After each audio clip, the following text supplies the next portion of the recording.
Hey folks, if you make videos, whether it's for YouTube, courses, client work, or anything scripted, a good teleprompter can completely change your workflow. It keeps your delivery tight, lets you maintain eye contact, and it saves you from doing 20 takes just because you forgot one line. Quick note for you guys, this video is not sponsored. The unit that we're reviewing here was loaned to me by B&H Photos specifically for my Nikon museum videos that I was going to be doing in Japan.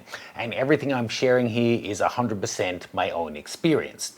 So I've used everything from tiny phone-based prompters all the way up to these big studio ones like this one from Prompter People. They work great, but they're huge. They need a dedicated monitor to go on top of the thing. It doesn't actually have a monitor built in. And they're definitely not something you're just going to throw into your backpack. So the Elgato Prompter offers a lot of the same utility of these guys whilst overcoming some of the cost and portability limitations. They're an all-in-one system. The screen is built in, it's lightweight, it's USB powered, and it mounts straight onto your camera. So there's no external monitor, no HDMI cables, no power bricks, and that guy costs $300. Now, that's still a lot of money, but something like these from Prompter People cost more like $1,000, and you need to add in an iPad or an external screen on top of that. And fun fact, I got this guy out to use for this video as a prompt and found the glass actually has a big crack on it. So that's a weak point that I hadn't really considered before, that, to be fair, is shared amongst most prompters unless they're using perspex instead of glass. So one cool feature of the Elgato Prompter is that you attach it direct to the front of your lens via a filter adapter, so you don't need the big hood system that these studio ones have. The hardware is critical, but so is the software, and good software can cost itself a good chunk of change. The Elgato comes with the Camera Hub software included. You can run a script, you can mirror your screen, and this is the really cool feature, you can use voice tracking. It listens to you as you speak and automatically scrolls the script to match your pace. That's incredibly helpful if you go off script and ad-lib something, like maybe I want to talk about that it was raining 10 minutes ago and now it's sunny again, what the hell. When you come back, it will pick up again and you get back onto the planned dialogue, it will catch you up. Now, I've used the Elgato a bunch in studio and honestly, it worked beautifully. Never had an issue. We paired the DJI mic to the computer and then the voice tracking followed me perfectly. Even when I sped up or slowed down, no problem. It really felt like having a human operator there adjusting and scrolling for me. But then we took it to Tokyo for the big project at the Nikon Museum. I had written and rehearsed the scripts for that over and over and over in the studio, in the hotel room, and even right before we left for the museum, I had gone through practice, refine the script. Every single rehearsal was flawless. This was a huge opportunity for me, and I was completely over-prepared for the shooting.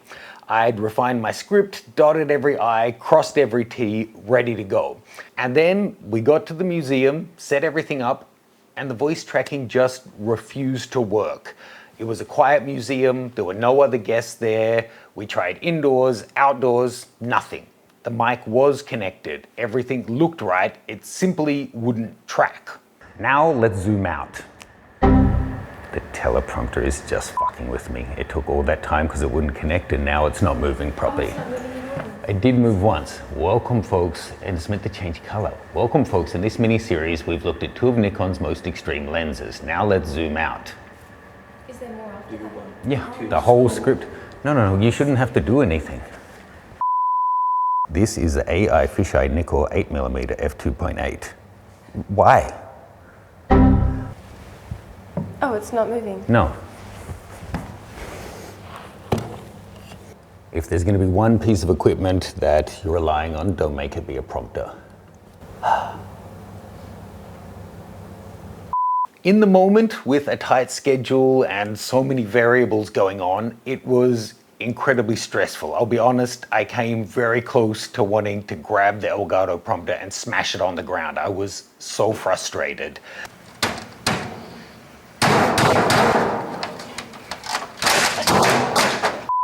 And they're certainly not something that you just throw into your backpack. And now it's gone, it's not working again. Great, but they're huge, they need a dedicated monitor, and they're definitely not something you throw in your backpack. Now it catches up again. But here's the important part. I missed a key step that could have made that hiccup much more manageable.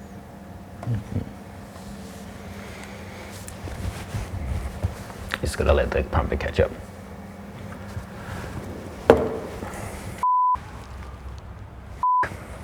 Sorry, I can't f***ing do this without an extra person.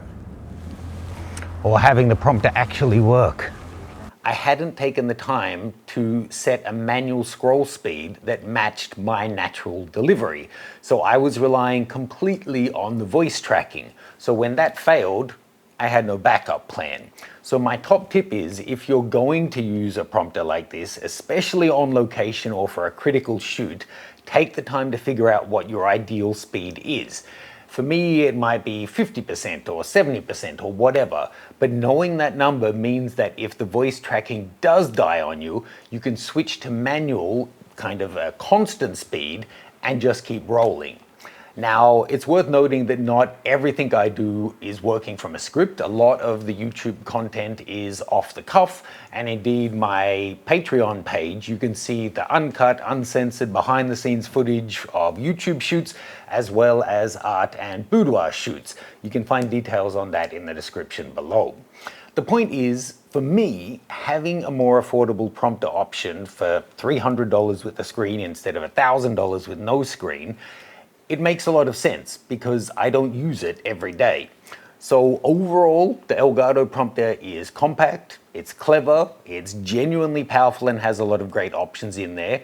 In the studio, it had been rock solid. However, now going off my script again, we just found again this morning we went to shoot with it and it wouldn't sync as well. So restarting and shutting down the program and changing all the different mic settings and stuff.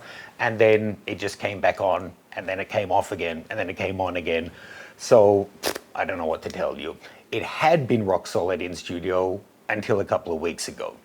On location, the voice tracking can be hit or miss, and we're now finding in studio as well. So don't rely on it as mission critical. Have your backup things in place. But even with the hiccups, it's still a super useful tool, especially if you want a portable all-in-one prompter that doesn't require a whole suitcase of gear. If you've got any questions about how we've been using it, the errors we've been getting, or the use of a prompter in general, leave me a comment below. Let me know any questions in general that you might have, and we'll see you guys soon.